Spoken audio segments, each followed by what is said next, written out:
So I never got a chance to talk about this yet since Sunday, since, I'm getting a little bit of an allergy attack or whatever it was I had yesterday, a bit of a bug, stuff like that, you know, and, other things were coming up as well, trying to do a new series of videos and everything to make up for the fact I haven't done, those kind of videos in a while, as well as there were package openings I was doing too.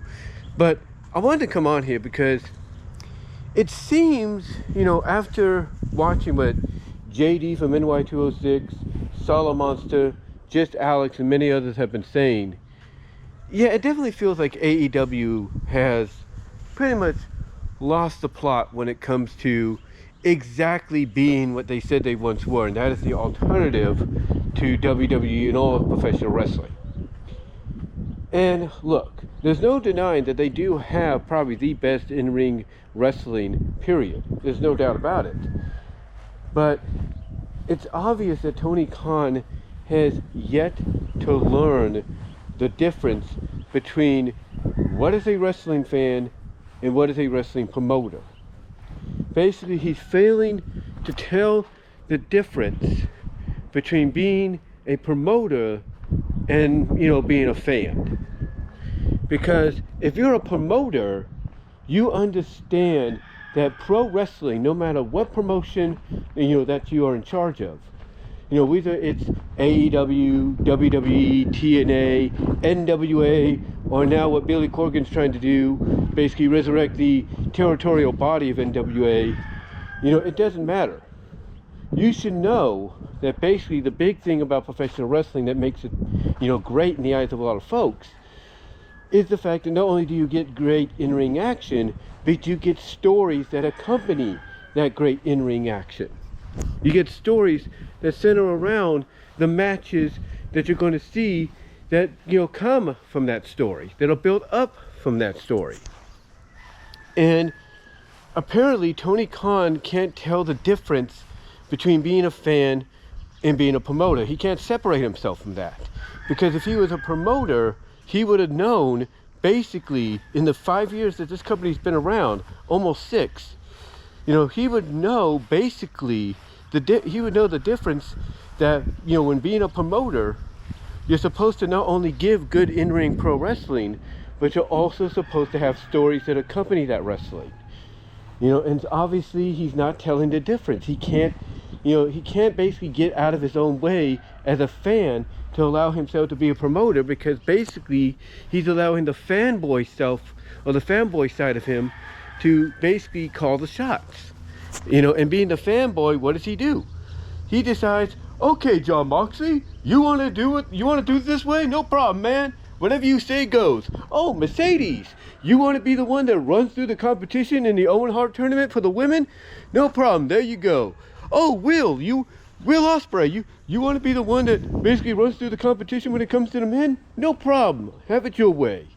Oh, Adam Copeland, you don't want to be pinned or made to submit or anything, tapped out, and you just want to have somebody else take the pin, or you just want to pass out? Hey, no problem, have it your way. And it's like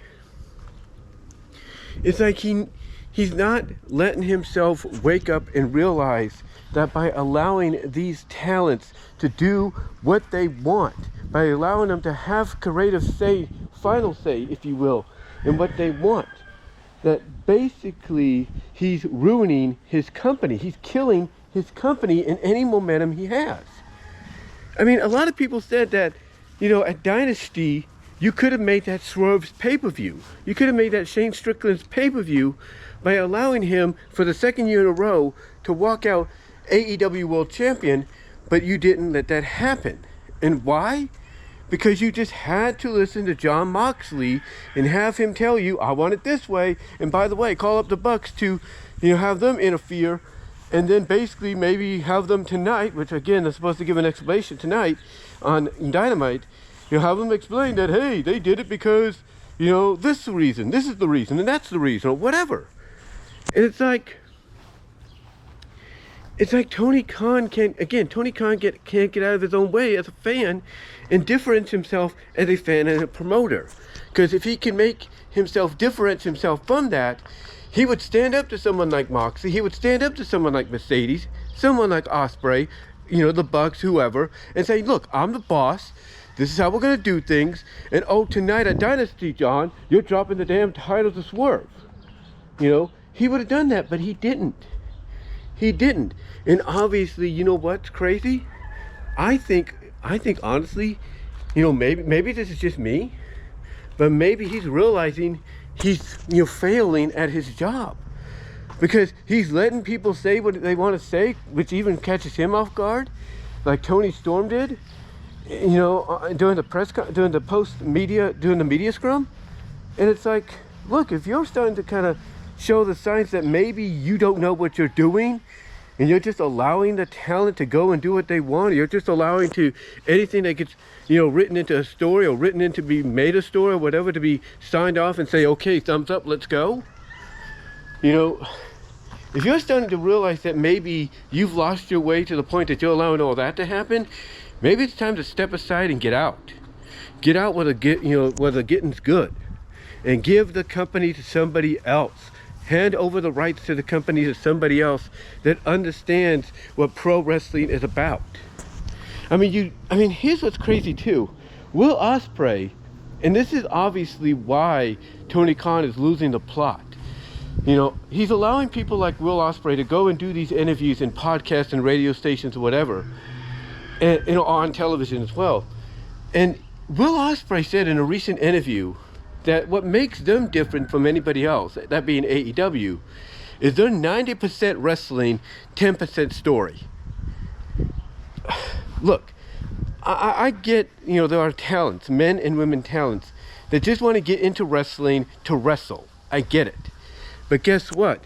Sooner or later, you're going to end up in a company to where you have to do both. You have to wrestle, but you also have to tell a story that goes along with that wrestling. And that sometimes the story is the main selling point. That is the main priority. So that when that moment comes, that's going to be a major wake-up call for you. And you're going to realize, oh, there is more to this sport than just wrestling. That's new to me. But when you allow someone like Will Ospreay to go out and say the thing he did, during that interview, it's no wonder people are pissed at Tony right now. Because instead of reprimanding someone like Ospreay and saying, Ospreay, you're not supposed to say that, he's just going to let it fly. And why? What, well, because he wants to make this a sports league? Yeah, that was his goal. Well, one of the things he said was his intended goal was AEW is going to be the wrestling league that's about wrestling. Well, guess what? You could do all that. You could be all that, but you also have have great storylines to go with it. It's almost like I said before. It's almost like he knows it's WrestleMania season, so he's just giving it up. He's just putting his hands in the air and saying, "I'm done. I can't compete here. Not at this time." Or he's probably putting his hands up in the air, realizing, look, Paul Levesque is outdoing me no matter what, and people would rather be on his side than with me. And could that be a reason too? Maybe is Tony Khan mad? Is he mad at the fans for, going to WWE and siding with them because of what they're bringing to the table over AEW? Is that why he's mad? Is that why he's allowing this crap to happen? Not giving the fans what they want because they won't give him what he wants? And that's their support, showcasing, he's superior to WWE? I don't know. But obviously, in closing, Tony Khan, you've lost the plot, and you need to find it.